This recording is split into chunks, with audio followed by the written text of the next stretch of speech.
So in 2020, everybody was doing the PPP. My cousin did it, my brother did it, then my best friend did it. I said, shit, sign me up. This might have been the fastest stop that I've ever done in my entire life. I think it was one other video where I did a really quick stop, but is dog snitching on all of his friends before I can even really get started with the video? Hey, listen, make sure y'all hit a like for the algorithm, subscribe to the channel. Also, teach Henley 40% off your first order plus 20% off for life. And then last but not least, make sure y'all tap into the Patreon. Link is in the description as well as pinned to the top of the chat. Wow. He just named his whole family and everybody that was around him. He just literally gave up. Y'all know that the statute of limitations for the PPP loans, that Biden basically extended it like 8 to 10 years after you guys took the loan in order to investigate you to find out if you still need to go to jail.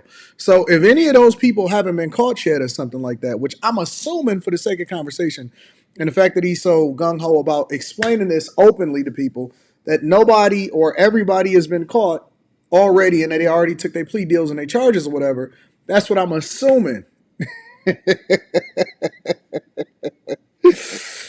Oh, I always like to give credit to the content creators before we even get started with the video, so that link will be down there in the description.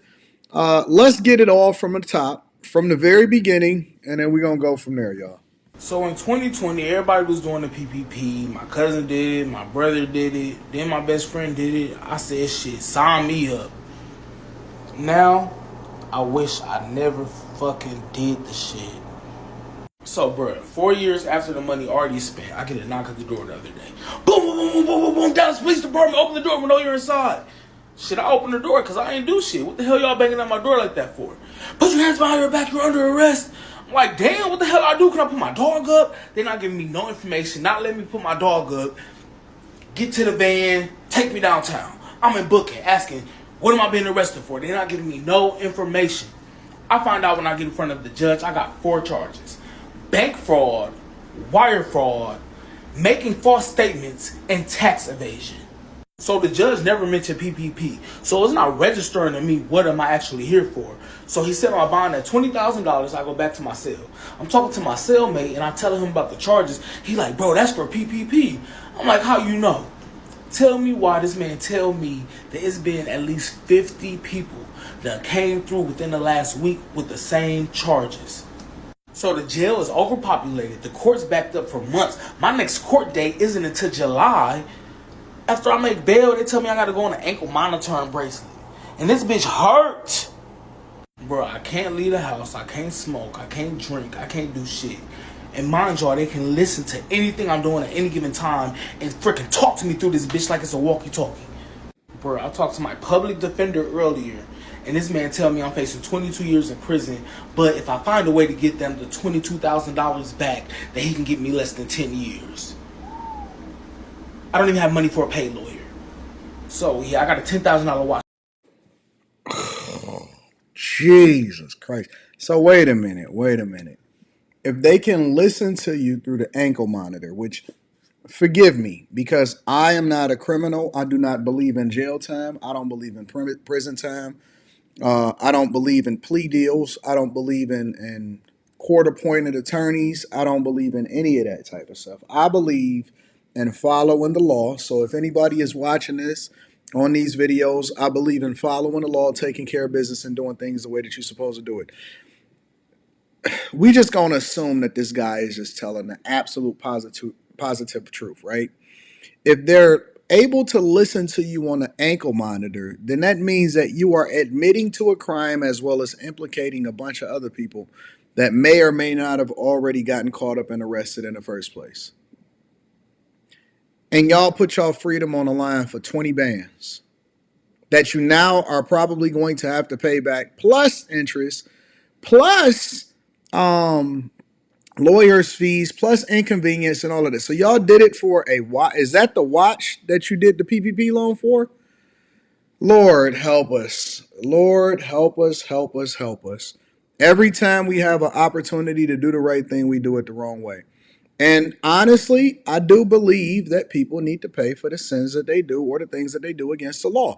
The same way that we need to arrest illegal migrants from walking over into this country, let alone committing the crimes that they commit inside of the United States of America, is the same way that I think that we need to hold people accountable that's breaking the law. If you stole from taxpayers, and I'm not talking about no jaywalking, I ain't talking about running no lights, I ain't talking about, no domestic disputes or no bull crap like that. I'm talking about real life instances where people are breaking the law and doing things that they're not supposed to do.